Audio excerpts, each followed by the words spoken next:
Ken Trahan with Lenny Van Gilder, SportsNola.com. It's the first NBC weekend preview. And, of course, lots going on right now. The SEC basketball tournament in New Orleans for the weekend. Lenny, this really serves as a dry run of sorts and a precursor for the NCAA Final Four. Yeah, and that could very well be the Kentucky Invitational as well. You go around New Orleans right now, and all you see... It's all blue. It's all blue.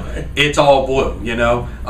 If anyone but Kentucky is hoisting that trophy, other than Kentucky is hoisting that trophy on Sunday afternoon, it will be an upset. My story at SportsNola.com previewing the event, I talked to Joe Dean Jr. How exactly do you beat Kentucky? And what he said was Kentucky's got to have an off day and somebody else has got to be playing their best. And he really gave Vanderbilt the best chance in the field just because they've played them well twice and they're physical and can shoot the three. Maybe the best chance if anyone is going to knock off Kentucky this week. Of course, the event at New Orleans Arena, the women's Final Four will be here in a year, and that will be at New Orleans Arena, so it certainly helps to kind of prepare you in that facet as well. And with regard to basketball, period, it's Selection Sunday this weekend, and it's a great day. It's so much fun to watch, be part of the conjecture, and then, of course, the fallout resulting from that. It's really a great time of the year. In my mind, really ahead of what is the best sporting event in America. That is the NCAA basketball tournament. I agree, and I think the thing that makes it so special, and we talked about this previously, is the compactness of it all. And that here it is Sunday night, we'll have a bracket, and in 22 days we'll have a champion. No other sports playoff system gets it done that quickly. And you've got the Cinderella stories, you've got everything else that goes along with it, but at the end of the day, I think it's the compactness of it all that makes this so special, and that we wrap all of this start to finish from the time we pick the field to the time we hoist the trophy all in 22 days. Yeah, it's really neat, and I think it's pretty clear as to who the number one seeds are going to be. Might be one dispute at most. The others are pretty clear-cut in my eyes, and I think in the eyes of most people that observe. And, of course, the bubble teams, we all know that's contingent upon what happens in these conference tournaments this weekend. With regard to the Saints, they're hoping things die down. Anthony Hargrove, the latest to speak out. And obviously this isn't going to die down. It might slow down a little bit, Lenny, but the league's going to rule on this within a matter of a couple of weeks, and it's going to blow up again. Right, and the best thing that has happened to the Saints is that Peyton Manning got released on Wednesday. And obviously some things will happen there in the next few days. He may make a decision on where he's going, maybe as a package deal with the other New Orleans native, Reggie Wayne, his former teammate with the Colts.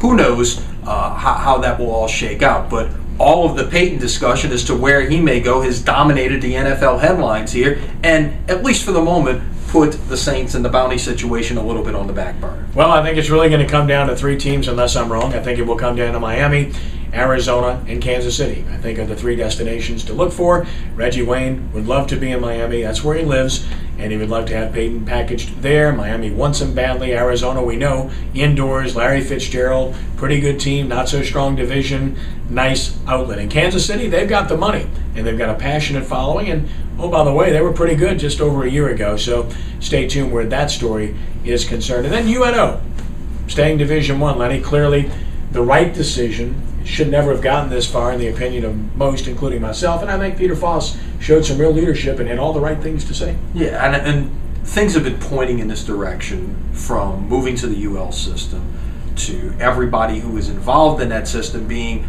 a Division I program and all the things that went with it. And it seems to me like, while this whole 3-year thing, at the end of the day, it could be viewed as a bump in the road. And if you get the right leadership in there, beginning with a new president that you have, this thing could end up back in the right direction. UNO can become a viable athletic program once again. Yeah, it's going to be a tough road because scheduling is going to be a nightmare. They have to honor the Gulf South Conference scheduling that they've put in place for the next couple of years, transition back, trying to convince Tulane and LSU, among others, to play them again. And then, of course, conference affiliation. Lenny, I got to believe the Southland is the right fit. I got to believe so as well. And we'll see how it all shakes out. But, I mean, when you've got 4 other members of the UL system, Nichols, McNeese, Northwestern, Southeastern, already in the Southland Conference, it gives you some regional rivalries, everything that goes with that, the chance to be able to make a lot of bus trips. Travel is a lot more affordable in that league than it would be in any other option UNO would have. And they're going to be looking for a 12th team. They're losing 3 teams this year. They've picked up 2. There is an opening for a 12th team there.